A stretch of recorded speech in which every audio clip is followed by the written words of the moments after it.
Programme में आगे बढ़ते हैं और बात करते हैं कुछ सेहत के हवाले से। हमारे साथ मौजूद हैं जनाब हकीम मुल्तान सरवर साहब, माहिर तिब्ब यूनानी। अस्सलाम वालेकुम। जी वालेकुम जी सर, कैसे हैं आप? अल्हम्दुलिल्लाह सर बहुत शुक्रिया प्रोग्राम में फिर से तशरीफ़ लाने के लिए। और सेकेंडली सर, मुझे आप बताएंगे जो मैदे के अमराज है, आज का हमारा टॉपिक इस तरह से है, तो उसकी इब्तदाई अलामात क्या हैं? मैदे के अमराज के अंदर देखें, सबसे पहले तो अमूमन लोगों को जो है ना वो जलन और साड़ सीने के अंदर होना शुरू हो जाती है।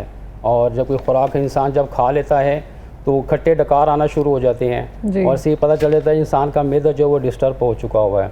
सही। अब हमारे मैदे के अंदर मैदे के अंदर ना अंदरूनी झिल्लियाँ होती हैं जो हमारे मैदे के अंदर लेसदार मवाद पैदा करती हैं, जिनको आम ज़बान में बलगम भी कहते पैदा करती हैं।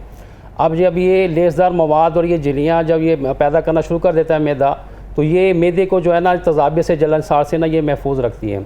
अब यही जो लेसदार मवाद है ये दो किस्म के सेल जो है वो पैदा करता है। एक पैरेटल सेल होता है, ये मैदे के अंदर HCl एक तेज़ाबी मादा पैदा करता है जो खुराक के अंदर जो ना खुराक को जो है ना हज़म करने में मददगार साबित होता है।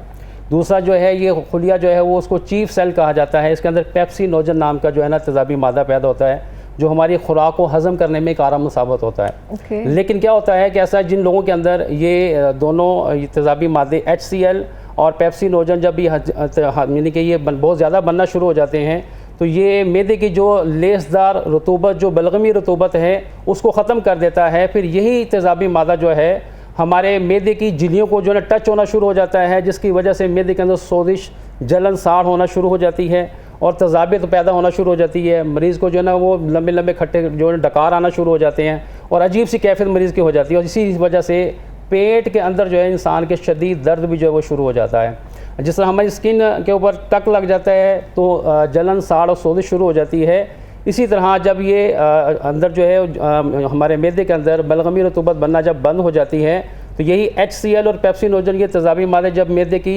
स्किन को जब लगते हैं तो उसके अंदर स्किन को ना मैदे की स्किन को डैमेज कर देते हैं, उसके अंदर टक लग जाते हैं और फिर उसकी वजह से ज़ख़म हो जाते हैं। और फिर वो ज़ख़म आहिस्ता आहिस्ता मैदे के अंदर जो है खून भी पैदा, मैदे के अंदर ये खून भी आना शुरू हो जाता है। फिर ऐसे मरीज़ को बाज़ का खून की उल्टी भी आ जाती है, तो उसको कई लोग समझते शायद इसको कैंसर हो गया है या कुछ हो गया, या तो ये स्टमक की वजह से होता है। जी, स्टमक की वजह से होता है। ये अमूमन वैसे जो हेपेटाइटिस C के उनको भी हो जाता है, लेकिन मैदे के अंदर सोजिश जब ज़्यादा हद से बढ़ जाती है, ज़ख़म ज़्यादा जब हद से ज़्यादा बढ़ जाते हैं, इसकी वजह से भी खून की उल्टी आ जाती है। और इसी को आम ज़बान में, हिकमत के ज़बान में कुरूह मैदा कहते हैं और आम ज़बान में तिब्ब जदीद में आजकल इसे मैदे का अल्सर कहा जाता है।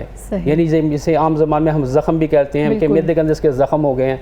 तो ये एक बड़ी मुश्किल सूरत हाल हो जाती है जिसकी वजह से मरीज़ बहुत ज़्यादा परेशान हो जाता है। तो ये मैदे की ख़राबी की ज़्यादा वजूहात जो है, अगर हम देखें ख़राब किस वजह से होता है, अब हमने ये देखना है। यही मैं पूछने वाली थी, कौन सी खुराक इस तरह से है जो खाना जिसकी वजह से ये मसला होता है? अब जो लोग ज़्यादा फास्ट फूड खाने के शौकीन होते हैं और जो हमारे अक्सर भाई जो हर डेली बोतल पीने के शौकीन होते हैं, कोल्ड ड्रिंक पीने के शौकीन होते हैं, फ़ास्ट फूड ज़्यादा खाने से या इस वजह से भी मैदे के अंदर जो है ना तेज़ाबी मादे पैदा होते हैं, मैदा ख़राब हो जाता है।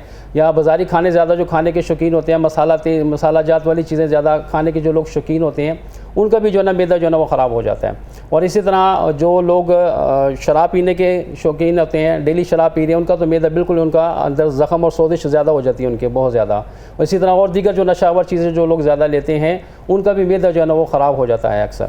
तो आप मुझे बता सकते हैं कि स्टार्टिंग में जब हम कह रहे होते हैं कि गैस ट्रबलिंग बहुत ज़्यादा होती है, कुछ लोगों के जैसे पेट में दर्द हो रही है तो हम कह रहे होते हैं कि स्टमक का इशू है, गैस ट्रबलिंग इस तरह से हो रही है, जैसे हम कह रहे होते हैं गोले बनना शुरू हो गए हैं, यहाँ पे चेस्ट में पेन हो जाती है, अपाड़ा जिसे कहते हैं हम, वो लगता है कि जैसे हमें कार्डियक अरेस्ट हो रहा है, इस तरह से दिल के मसले या इस तरह से, तो ये सारा स्टमक की वजह से होता है? जी, ये सारा स्टमक की वजह से ही होता है। ये उस सूरत में होता है कि जब हमारा मैदा जो है अंदर से खुश्क हो जाता है, उसकी वजह से जो है ना हमारे जिस्म के अंदर गैस और शदीद बनना शुरू हो जाती है और इंसान को शदीद कब्ज़ भी होना शुरू हो जाती है। ये भी मैदे की खुश्की की वजह से होता है। और जो वैसे मैं पहले भी आपसे अर्ज़ कर रहा था कि जो हमारे मैदे में सोजिश हो जाती है, मैदे के अंदर इसको अल्सर जिसको हम कहते हैं, ये भी मैदे की खुश्की की वजह से होता है। ये उज़लाती तहरीक में होता है, यानी जब मैदा अंदर से शदीद खुश्क हो जाता है उसकी वजह से ऐसे होता है। और मैदा खुश्क भी उसी सूरत में होता है जो लोग ज़्यादा कोल्ड ड्रिंक्स इस्तेमाल करते हैं, फ़ास्ट फूड ज़्यादा खाते हैं, या जो बच्चे आजकल हमारे छोटे जो है ये पापड़ सलांटियाँ बाज़ारी जो खाते हैं ज़्यादा, ये गंदे ऑयल में बार बार ये बनाते रहते हैं, उसकी वजह से बच्चों के मैदे अमूमन ख़राब हो जाते हैं। मेरे पास ज़्यादा मोस्टली जो ज़्यादा पेशेंट आते हैं वो ज़्यादा 5 साल से 15 साल की उम्र के दरमियान के बच्चे ज़्यादा आ रहे हैं जिनके मैदे के अंदर ज़ख़म है अल्सर पैदा हो चुका है, मैदे उनके ख़राब हो चुके हैं। 5 साल से 15 साल की उम्र 5 साल से 15 साल की उम्र के बच्चे ज़्यादा आ रहे हैं मेरे पास।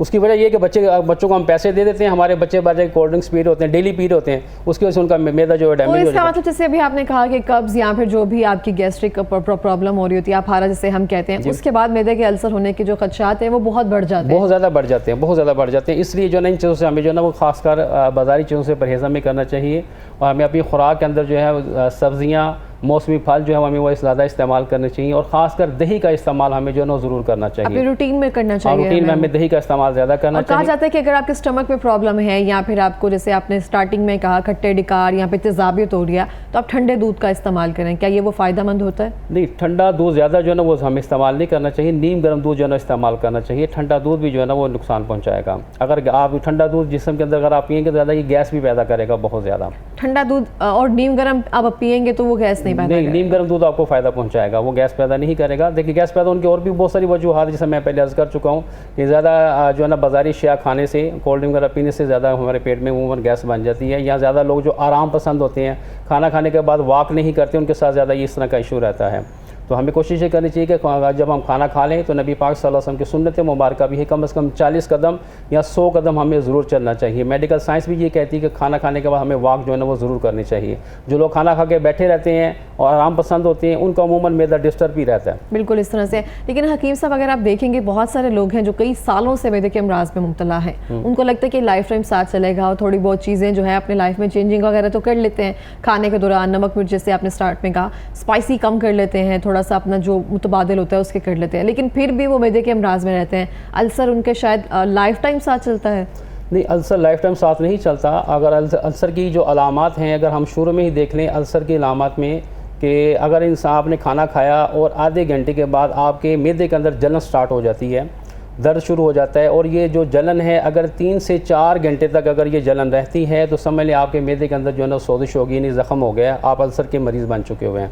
और फिर ये सोजिश, ये जो है ना जलन इतनी बढ़ जाती है कि मरीज़ को ऐसे महसूस होता है कि जैसे मेरे मैदे को अंदर से कुछ छुरी के साथ जो है ना चाकू के साथ काट रहा है, और वो जो लहरें हैं वो इंसान की जो है ना अंदर से दर्द कैसी उठती है कि इंसान चीखता है, चिल्लाता है, रोता है पेट पकड़ के। जब तक वो मैदा जो खुराक इंसान खा लेता है, जब तक वो मैदे से नीचे नहीं उतर जाती, उस वक्त तक मरीज़ की दर्द जो है ना वो ठीक नहीं होती।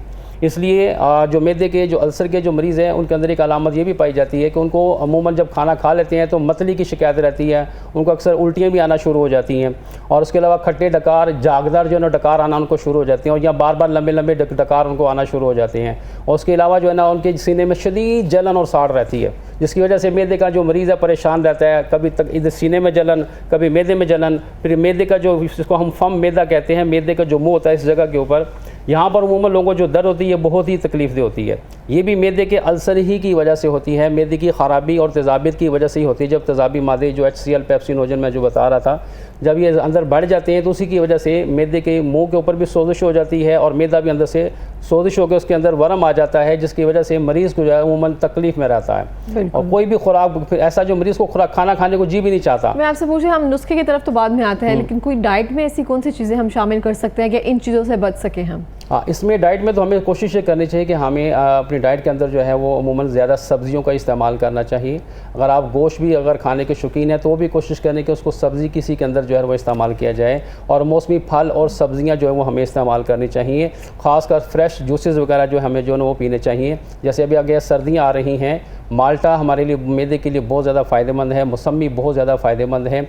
जो मैदे के मरीज़ हैं उनको चाहिए कि इसको इस्तेमाल करें। अमूमन लोगों के मैदे के अंदर गर्मी भी हो जाती है, हीट अप हो जाता है मैदा, जिसकी वजह से हाथों पाँव में जलन साड़ शुरू हो जाती है। उसके लिए भी हमें चाहिए कि वो जो मौसमी फल सब जो हैं उनका जूस वगैरह इस्तेमाल करें, दही की लस्सी का इस्तेमाल करें। इससे हमारा मैदा जो है ठीक रहता है, मैदा जो है ना वो तेज़ाबियत उसके अंदर नहीं बनती, और मैदा हमारा जो है ना वो बिल्कुल फिट रहता है। और इंसान जो है ना कोई भी हम अगर खुराक खाते हैं और तेज़ मसाले वाली अगर हमने कोई चीज़ खा ली है, या कोई भी हमने गोश्त वगैरह या कोई बिरयानी वगैरह अगर हमने खा ली है, तो उसकी वजह से भी अमूमन मैदे में गर्मी हमें चाहिए उसके बाद हम दही का इस्तेमाल कर लें, या इसबगोल का छिलका पानी के अंदर भिगो के रख दें। वो थोड़ी देर के बाद वो जो है ना जिनको अमूमन दर्द वगैरह मैदे में रहती है, उनको चाहिए कि इसबगोल का छिलका जो है वो बाद में जो पानी में अपने भिगो के रखा था थोड़ा सा वो बाद में ले लिया करें। इससे मैदे में तेज़ाबियत, जलन साड़ वगैरह नहीं होती कोई भी। आपका मैदा जो है ना वो फिट रहेगा इंसान का। और अमूमन हमें जो है ना ज़्यादातर हमें मौसमी फल सब्ज़ियाँ जो है ना ये रूटीन में हमें इस्तेमाल करते रहना चाहिए, दही का इस्तेमाल करते रहना चाहिए। इससे इंशाल्लाह हमारा मैदा जो है वो बिल्कुल ठीक रहेगा। और फास्ट फूड से अपने आप को ज़्यादातर हमें कोशिश करनी कि ज़्यादा इस्तेमाल ना करें। कभी कभार करने से कोई हर्ज नहीं है, लेकिन रूटीन में अगर हम इसको इस्तेमाल करेंगे तो हमारा मैदा जो है ना वो ठीक नहीं रहेगा, ख़राब ही होगा। बिल्कुल इस तरह से। तो जो बच्चों पेट दर्द की शिकायत कर रहे होते हैं, बच्चे या अक्सर बड़े भी कर रहे होते हैं, तो कोई ऐसा नुस्खा हो जो हम फौरी तौर पर उसको इम्प्लाई कर सकें ताकि वो जो पेट दर्द की शिकायत है उससे थोड़ा सा हल, उनको रिलीफ मिल सके? अच्छा, वो जो पेट दर्द की शिकायत के लिए हम एक ये नुस्खा बनाते हैं, मैं साथ ही लेकर आया हूँ, कहते हैं तो मैं अभी आपको सारा बता देता हूँ। जी बिल्कुल बताएं। इसके अंदर ना आपने ये देसी अजवाइन लेनी है, ये ले लें, बराबर वजन सारी चीज़ें लेनी है। कलवंजी 50 ग्राम ले लें, देसी अजवाइन जो है इसको आप 50 ग्राम ले लें, और साथ जो है ये काला नमक है, इसको जो है वो 50 ग्राम ले लें। ये 3 चीज़ें बराबर वजन ले लें। बराबर वजन लेने के बाद इन तीनों चीज़ों को जो है इसको आप अच्छी तरह पीस लें। पीसने के बाद इनको जो है आपने क्या कहते हैं, जब ये आपने पीस लिया, इसकी आपकी आम ज़बान में इसको कहते हैं फक्की तैयार हो जाएगी आपकी। ये बड़ी अच्छी यानी कि लजीज किस्म की फक्की होगी, और इसके खाने से अल्हम्दुलिल्लाह पेट का दर्द हो, अगर बच्चे हैं छोटे जिनकी उम्र 5 साल से कम है तो उनको 2 से 3 चुटकी ये दे दें, अल्हम्दुलिल्लाह इसके साथ जो क्या होगा फ़ौरन पेट का दर्द जो है ना उनका ठीक हो जाएगा। अगर कोई बड़ा है, बड़े के पेट में दर्द हो रहा है, तो वो 1 टीस्पून जो है छोटा चाय वाला चम्मच जो ले सकता है पानी के साथ। पानी के साथ खाना खाने के थोड़ी देर के बाद इसको ताज़ा पानी के साथ ले लें। इसके साथ इंशाअल्लाह अज़्ज़ व जल जो है पेट का दर्द वो भी ठीक हो जाता है। तेज़ाबियत, जलन, साड़ सीने में होती है, वो भी इसके साथ ठीक हो जाएगी। और उसके अलावा अमूमन लोगों को जो गैस और कब्ज़ की शदीद शिकायत रहती है, अल्हम्दुलिल्लाह इस नुस्खे के साथ 100% वो भी ख़त्म हो जाती है। हम ये अल्हम्दुलिल्लाह मैं अपने मतलब पे काफ़ी अरसे से हम इसको इस्तेमाल कर रहे हैं। हम इसको दोबारा से रिपीट कर देंगे, इंग्रेडिएंट्स क्या हैं इसमें? कलवंजी है, देसी अजवाइन है, और साथ हमारे काला नमक है। तो काला नमक अगर अवेलेबल ना हो, या फिर दूसरा नमक जो होता है घर में इस्तेमाल, आयोडीन जो, वो ले सकते हैं? वो नहीं इसके अंदर डालेंगे, सिर्फ काला नमक ही हमने इसके उसकी अफादियत इतनी नहीं होगी? नहीं, उसकी अफादियत इतनी नहीं होगी, वो जो है ना परेशान करेगा मरीज़ को, ठीक है ना, वो नहीं लेना चाहिए ज़्यादा। वो ज़्यादा लेने से वो ना जिगर को मुतासिर कर देता है, इसलिए ये काला नमक जो इसके लिए सबसे बेस्ट है। ये आम मिल जाता है बाज़ार से हमें ना। बिल्कुल, ये आम मिल जाता है, और ये आपको पता है ये पुरानी अम्मियों के नुस्खे हैं एक तरह से, मेरी अम्मी भी इस्तेमाल करती है। नाज़िबा जी सुन रही होंगी जी। तो ये लेकिन ये जो ना उमर हमारी जो आपने बताया कि हमारी बुज़ुर्ग इस्तेमाल करते हैं, वो इसके अंदर बहुत सारी चीज़ें डाल देते हैं। लेकिन ये जो नुस्खा है ना अल्हम्दुलिल्लाह ये बेहतरीन मैदे की तेज़ाबियत, जलन साड़ के लिए, पेट दर्द के लिए, गैस और कब्ज़ के लिए बहुत ही कमाल चीज़ है अल्हम्दुलिल्लाह। और ये बहुत लजीज़ किस्म का भी बनता है, खाने में भी बड़ा मज़ेदार है, बच्चे भी आसानी से इसको खा लेते हैं, और इसका अल्हम्दुलिल्लाह कोई साइड इफ़ेक्ट नहीं है। अल्हम्दुलिल्लाह मैं अपने मतलब पर इसको अल्हम्दुलिल्लाह सेल कर रहा हूँ, और जितने भी मरीज़ लेकर जाते हैं अल्हम्दुलिल्लाह कहते हैं कि हकीम साहब हमने आपको ये नुस्खा इस्तेमाल किया, मेरी गैस और कब्ज़ की शिकायत अल्हम्दुलिल्लाह ठीक हो गई, और जो जलन साड़ तेज़ाबियत के जो मरीज़ हैं अल्हम्दुलिल्लाह इसके साथ 100% इसके साथ अल्हम्दुलिल्लाह ठीक हो जाते हैं। क्योंकि ये तो बहुत अच्छी बात है, कब्ज़ कहा जाता है तमाम बीमारियों की, जिससे माँ कहा जाता है, तो अगर वो उस चीज़ से आपका फ़ायदा हो जाए तो आपका स्टमक में भी थोड़ा सा बेहतर होना शुरू हो जाएगा, 100% बेहतर हो जाता है। तो अगर हम, जैसे कि अभी आपने जिक्र किया नमक के बारे में, आपने कहा नमक ज़्यादा अगर इस्तेमाल करेंगे तो वो आपके जिगर को मुतासिर कर देगा, तो जो नमक है हमें वो घर में इस्तेमाल नहीं करना चाहिए रूटीन में, या जो एक हिमालयन सॉल्ट है वो इस्तेमाल करना चाहिए? देखिए, हिमालयन सॉल्ट जिसको पिंक सॉल्ट भी कहा जाता है, ज़्यादा तो हमारी सेहत के लिए वही अच्छा है, वही हमें इस्तेमाल करना चाहिए। और या आम जिसको हम लाहौरी नमक कहते हैं वो हमें इस्तेमाल करना चाहिए। सिर्फ खाने में जायके के लिए हम इसे इस्तेमाल करना चाहिए। अगर हम नमक का ज़्यादा इस्तेमाल करेंगे तो ज़ाहिर बात है ये अब हमारे जिगर को जो है ना वो नुकसान पहुँचाएगा, इसलिए इसका सिर्फ रूटीन में नॉर्मल इस्तेमाल करें। अगर आपने ये काला नमक जो है ये जिगर को नुकसान नहीं पहुंचाता है, बल्कि ये हमारे मैदे और जिगर को तक़वियत अता करता है, और इससे खुराक हज़म करने में मददगार साबित होता है। इसका कोई साइड इफेक्ट नहीं है इतना कोई भी, लेकिन देखिए कोई भी चीज़ अगर ज़्यादा इस्तेमाल करेंगे तो उसका ऑब्वियसली नुकसान ही है। लेकिन ये इसका हम अगर फक्की में अगर हम ये डालेंगे हमारे इस नुस्खे के अंदर, तो ये 100% अच्छा इसका रिजल्ट आएगा। अगर आप वाइट नमक डालेंगे जो है ना हिमालयन सॉल्ट, तो वो नुकसान करेगा, ठीक हो गया। अच्छा, आप देख सकते हैं जो कलवंजी है और अजवाइन है, इसकी तासीर थोड़ी सी गर्म होती है जी। तो जो हाई ब्लड प्रेशर के मरीज़ हैं या जो दिल के मरीज़ होते हैं, क्या वो इसको इस्तेमाल कर सकते हैं? जी, ये वो आपने बहुत अच्छा सवाल किया है। इसमें जो है ना ये हाई ब्लड प्रेशर के जो मरीज़ हैं, अगर वो इसको कम मिकदार में इस्तेमाल करें, हमने जैसे मैंने कहा कि एक छोटा चाय का चम्मच जो है वो मरीज़ इस्तेमाल करे तो सेहतमंद उसके लिए फ़ायदेमंद है। हाई ब्लड प्रेशर मरीज़ को जो है उसको चाहिए कि उसको आधा चम्मच इस्तेमाल कर लें, इंशाल्लाह उसको भी फ़ायदा देगा, नुकसान नहीं करेगा उसका। तो क्योंकि इसमें अजवाइन आ जाती है, ये जो ब्लड प्रेशर हाई को जो है ना वो नॉर्मल करने में मददगार साबित होती है। अजवाइन? जी, अजवाइन। सही है। तो जैसे कि अभी आपने कहा हिमालयन सॉल्ट है, इसको हम जिससे आजकल इसका बहुत ट्रेंड बनता जा रहा है ना कि हिमालयन सॉल्ट को हम रूटीन में लेकर आ रहे हैं, तो आपको लगता है वो नहीं इस्तेमाल करना चाहिए हमें अपनी डेली रूटीन में? नहीं, वो करना चाहिए, हमें रूटीन में इस्तेमाल करना चाहिए, लेकिन ज़्यादा मिकदार में इस्तेमाल, जिस तरह मैंने कहा ना, वो नहीं। हमें खाने में तो इस्तेमाल ज़ाहिर बात है हम करेंगे, खाना खाने में भी करेंगे और रूटीन में, लेकिन बात हो रही थी इस नुस्खे के अंदर इसको इस्तेमाल नहीं करेंगे। ठीक हो गया। इस नुस्खे में हम सिर्फ काला नमक इस्तेमाल कर सकते हैं, देसी अजवाइन इस्तेमाल कर सकते हैं और साथ इसके कलवंजी तो वैसे सब तमाम बीमारियों की इसकी शिफा का कहा गया है उसमें, तो ठीक हो गया। अब हमारे पास दूसरा नुस्खा क्या है? अच्छा, ये जो दूसरा नुस्खा है ये खासकर अल्हम्दुलिल्लाह ये हमारे कह लें कि सीने का राज कह लें इसको, और ये हमारे मतलब अल्हम्दुलिल्लाह बड़ी कामयाबी के साथ मैं इसको इस्तेमाल कर रहा हूँ। जो लोग मैदे के अल्सर का शिकार हो जाते हैं, जिनके मैदे में ज़ख़म हो जाते हैं, जिनकी अंतड़ियों के अंदर सोजिश और ज़ख़म हो जाते हैं, अंतड़ियाँ अंदर से गल जाती हैं और मरीज़ जो है ना वो अंतड़ियों की सोजिश की वजह से टाइफाइड बुखार के अंदर मुब्तला हो जाता है और वो टाइफाइड बुखार कई साल इंसान का साथ चलता रहता है। अल्हम्दुलिल्लाह इस नुस्खे की बरकत से मैदे की जो है सोजिश और मैदे की जो ज़ख़म है, वो अल्सर वगैरह वो भी ख़त्म हो जाएगा गारंटी के साथ, और अंतड़ियों के भी अंदर जो सोजिश और वरम होता है अल्हम्दुलिल्लाह इस नुस्खे के साथ जो अल्हम्दुलिल्लाह 100% ठीक हो जाता है। 100% जो है ना बंदे को फ़ौरन अल्हम्दुलिल्लाह एक हफ़्ते के अंदर अंदर जो है मरीज़ को जो है अल्हम्दुलिल्लाह आराम आ जाता है। मेरे पास ऐसे बेशुमार मरीज़, एक मरीज़ मेरे पास ऐसा है जिसको 20 साल से मैदे के अल्सर की शिकायत थी। अल्हम्दुलिल्लाह हमने उनको ये नुस्खा, मैंने 3 माह उनको मैंने इस्तेमाल करवाया, अल्हम्दुलिल्लाह उनका मैदे का अल्सर मुकम्मल तौर पर ख़त्म हो गया। वैसे उनको आराम तो अल्हम्दुलिल्लाह 15 दिन के अंदर अंदर उनको खातून को आराम आ गया था अल्हम्दुलिल्लाह, लेकिन ये 3 माह को मुसलसल जब इस्तेमाल करवाने का, जब दोबारा उन्होंने मैदे के टेस्ट वगैरह करवाए तो अल्हम्दुलिल्लाह उनकी जो सोजिश और ज़ख़म थे, मैदे का अल्सर था, अल्हम्दुलिल्लाह जड़ से ख़त्म हो चुका था। ठीक हो गया। हकीम साहब, यहाँ पे मेरा एक सवाल आपसे ये है कि जब भी हम कोई दवाई इस्तेमाल कर लेते हैं, जैसे कोई नुस्खा इस्तेमाल कर लेते हैं, उसके बाद हमें लगता है कि हमारा मर्ज़ जो है ना वो जड़ से ख़त्म हो गया, अब हम जो मर्ज़ी खाने पीने की रूटीन रख सकते हैं, लेकिन जो हमारा स्टमक होता है, पहले हम लाइट खुराक उसको दे रहे होते हैं, किसी भी मर्ज़ की वजह से, अल्सर की वजह से हम दूध या इन चीज़ों का इस्तेमाल ज़्यादा रख रहे होते हैं दही का, लेकिन उसके बाद अगर हम स्पाइसी फूड की तरफ या नॉर्मल रूटीन जैसे आम बंदे हम खा रहे होते हैं उस तरह से खाएंगे, तो आपको लगता है कि दोबारा से अल्सर होने की शिकायत हो सकती है या मज़ीद डिस्टर्ब हो जाएंगे हम? जी, ज़ाहिर बात है अगर आप परहेज़ नहीं करेंगे तो दोबारा भी आफ्टर केयर ज़रूरी है। हाँ, अब हमें चाहिए जो बंदा खासकर मैदे के अल्सर का मरीज़ था, उसके बाद अगर ठीक हो गया है तो उसको फिर अपनी खुराक के अंदर एतदाल रखना चाहिए, ना ज़्यादा गर्म अशिया खाए, ना ज़्यादा ठंडी अशिया इस्तेमाल करे, और अपने मैदे की सेहत का ख्याल रखते हुए जो है ना वो खुराक जो है ना वो अच्छी इंसान इस्तेमाल करे, लाइट खुराक इंसान खाए।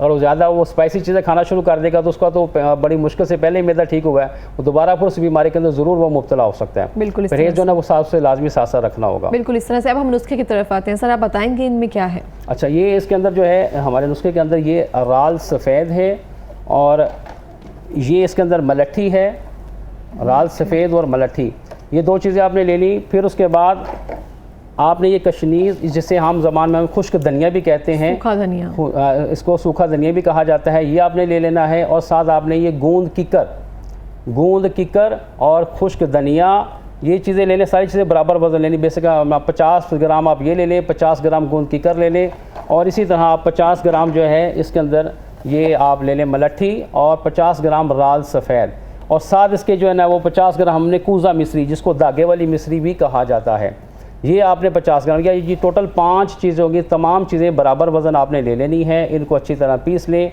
पीसने के बाद इनको जो है किसी छन्नी के साथ अच्छा सा आप छान लें ताकि फोक वगैरह ऊपर से निकल जाएगा। फिर इसका जो है ना एक छोटा चाय वाला जो चम्मच है, सुबह शाम खाली पेट ताज़ा पानी के साथ मरीज़ को देना है। इससे अल्हम्दुलिल्लाह मैदे का सोजिश और ज़ख़म वो भी ठीक हो जाते हैं, अंतड़ियों के अंदर सोजिश और ज़ख़म हो जाते हैं वो भी ठीक हो जाते हैं।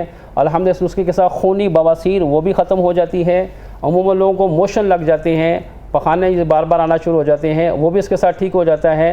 और उसके अलावा कई लोगों को संगरहनी की एक बीमारी लग जाती है। संगरहनी की बीमारी का मतलब ये होता है कि जब इंसान खाना खाता है थोड़ी देर के बाद इंसान को वॉशरूम आना शुरू हो जाता है। खाना खाता है आधे घंटे के बाद या थोड़ी देर बाद इंसान बार बार वॉशरूम जाता है, उसको जो है ना मोशन की शिकायत हो जाती है। वो भी मैदे की तेज़ाबियत, सोजिश और वरम की वजह से होती है। इसके साथ अल्हम्दुलिल्लाह संगरहनी की बीमारी वो भी संगरहनी संग का मतलब होता है कि संग जो साथ रहती है हर वक्त इंसान के। हाँ, ये हिकमत की लैंग्वेज का हमारा एक लफ्ज़ है। तो ये अमूमन जो है ना बीमारी अमूमन खाना खाने के 10-15 मिनट के बाद इंसान को मोशन आ जाता है। इंसान परेशान रहता है, कहीं सफ़र करना उसके लिए मुश्किल हो जाता है, और पेट में दर्द रहती है मरीज़ कैसे, वो भी ठीक हो जाती है। और ऐसे पेशेंट कि जो शराब नोशी की वजह से जिन्होंने अपना मैदे का बेड़ा गर्क कर लिया, मैदा अंदर से उनका गलना शुरू हो जाता है, इस नुस्खे से अल्हम्दुलिल्लाह वो शराब नोशी करने वाले जो लोग हैं उनका भी मैदा जो अल्हम्दुलिल्लाह ऐसा सब बिल्कुल ठीक हो जाता है। ये कितनी उम्र के अफराद जो हैं वो ले सकते हैं इसको? इसको हर उम्र के अंदर जो है दिया जा सकता है। हम उम्र में जो बताया छोटे बच्चे आते हैं उनको भी हम ये देते हैं। छोटे बच्चों को हम उनके वालिदैन को कहते हैं कि छोटे बच्चे 10 साल की उम्र से कम बच्चे या 10 साल 5 साल से 15 साल की उम्र के दरमियान के मेरे पास ये ले सकते हैं? हाँ जी, ये ले सकते हैं अल्हम्दुलिल्लाह। इनका कोई साइड इफेक्ट नहीं है अल्हम्दुलिल्लाह। ये सारी चीज़ें हमारी सेहत के लिए भी बहुत अच्छी हैं। ये खाने से इंशाल्लाह जो बंदे की जो मैदे का सोजिश और ज़ख़म वो भी ठीक हो जाते हैं अल्हम्दुलिल्लाह। और जिस तरह मैंने बताया और भी बहुत सारी बीमारियाँ जिस्म के अंदर से इसके साथ जो है वो ख़त्म हो जाती हैं। ख़ासकर मैदे के अल्सर का ये 100% कामयाब इलाज है और अंतड़ियों के ज़ख़म और सोजिश का ये 100% कामयाब इलाज है अल्हम्दुलिल्लाह। अगर आप इसको इस्तेमाल करेंगे, जो लोग मरीज़ हैं जो मेरी इस बात को सुन रहे हैं तो इस नुस्खे को बनाएँ। अल्हम्दुलिल्लाह मैंने बग़ैर किसी मतलब कोई चीज़ के अंदर मैंने छुपाई नहीं है। मैं बिल्कुल अलग ऐलान तमाम चीज़ें जो मैं इस्तेमाल कर रहा हूँ। कि आपने पूरा अपना सीने का राज जो है ना वो यहाँ पे रख दिया कि आपको अब इनके तिप पे भी जाने की ज़रूरत नहीं है, मतलब पे जाने की ज़रूरत नहीं है। आप दोबारा से हमें इंग्रेडिएंट्स बता देंगे? हाँ, इसके अंदर जो है ना आपने ये राल सफ़ेद लेनी है। ये आम पंसारी से हमें मिल जाती है। राल सफ़ेद ये आपने मलट्ठी ले लेनी है। 50 ग्राम ये ले लें, 50 ग्राम राल सफ़ेद ले लें। फिर इसी तरह आपने ये गूंद किकर ले लेनी है 50 ग्राम, और खुश्क धनिया जिसे कशनीज़ भी कहा जाता है ये 50 ग्राम आपने ले लेने हैं। और इसके अंदर जो है बराबर वजन 50 ग्राम आपने कूज़ा मिश्री जिसको धागे वाली मिश्री भी कहा जाता है 50 ग्राम आपने साथ ये डाल देनी है। इन तमाम चीज़ों को आपने जो है बराबर वजन लेकर इनको आपने पीस लेना है। इसका सफ़ूफ बना लें। फिर आटे वाली छन्नी के साथ इसको हल्का सा छान लें ताकि मलट्ठी का फोक वगैरह हो जाता है वो सारा वो। ये घर में अच्छे से ग्राइंड हो जाएंगी? नहीं, ये घर में नहीं हो गया। कोशिश करें कि पंसारी के पास जो उनके पास बड़ी मशीन होती है उसी में आप पिसवा लें, आसानी से सारा काम हो जाएगा। घर में लाएंगे तो छोटी मशीन में जल्दी होगा नहीं, आप परेशान हो जाएंगे मैं किस मुसीबत में पड़ गया हूँ। बिल्कुल इसलिए बड़ी मशीन जो पंसारी के पास होती है उसे उसी में पिसवा लें अल्हम्दुलिल्लाह, और बड़ा अच्छा वो बेहतरीन सफ़ूफ बना कर दे देंगे और खाने में भी वो फ़ायदेमंद होगा। और इतना महंगा भी नहीं है ये। जी, बहुत सस्ता नुस्खा है। आसानी से आपका ये 400 से 500 रुपये में अल्हम्दुलिल्लाह ये तैयार हो जाता है और आपका आराम से जो है ना ये महीना इसके साथ निकल जाएगा इंशाल्लाह। ठीक है। जैसे आपने कहा कि अल्सर के लिए तो ये बेहतरीन नुस्खा है ना, ये उसका परमानेंट इलाज है एक तरह से हम कह सकते हैं। जो मैदे के मरीज़ नहीं है उसको डेली लाइफ में ये शामिल कर सकते हैं सिर्फ उसको बचने के लिए कि हमने अगर खाने में कुछ इस तरह से खुराक शामिल कर लिया है उसके बाद हम ये फक्की टाइप लेना स्टार्ट कर दें? नहीं, इसको नहीं ले सकते कोई भी, वो इसको नहीं ले। अगर वो लेना चाहते हैं तो वो फिर ये वाला नुस्खा जो है ना इस्तेमाल करें।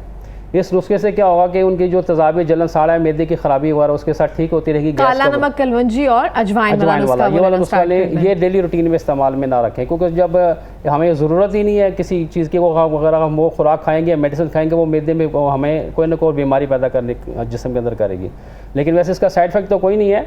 लेकिन अमूमन जब इस मैंने अलामत मैंने बताई, अगर उसके अंदर मोशन लग गए तो मोशन के लिए भी बच्चों को आप दे सकते हैं, बड़ा भी खा सकता है। और इसके अलावा जो मैदे के अल्सर और अंतड़ियों की सोजिश के लिए अल्हम्दुलिल्लाह ये कामयाब एक ये आपने एक बहुत अच्छी बात यहाँ पे रेस किया, वो है कि बवासीर के लिए जिनको पाइल्स का इशू होता है ये बहुत उनके लिए है, क्योंकि स्पाइसी फूड लेने के बाद वो बड़ा मसला हो जाता है उनको। जी, स्पाइसी फूड लेने के बाद जो मतलब खाने के शौकीन है उनको अमूमन जलन साट रहती है, उसके लिए फिर ये वाला नुस्खा भी इस्तेमाल कर सकता है वो बंदा अगर उसको अगर ज़्यादा रहती है। और जब भी आपने नाम लिया ना बवासीर में या और पाइल्स के लिए भी ठीक है, ये पाइल्स के लिए ये खूनी बवासीर के लिए फ़ायदेमंद है। जो मौकों वाली बवासीर है जिसमें मौके निकल आते हैं पाइल्स के लिए, उसके लिए उसको फ़ायदा नहीं पहुंचाएगी, क्योंकि उसके लिए साथ उसको जो ना वो दूसरी हमें मेडिसिन वगैरह हम देते हैं वो इस्तेमाल करें। ये खूनी बवासीर के लिए कामयाब इलाज है अल्हम्दुलिल्लाह ये, ठीक है। और उसके अलावा मैदे के अल्सर और सोजिश का कामयाब अल्हम्दुलिल्लाह 100% ये इलाज है अल्हम्दुलिल्लाह।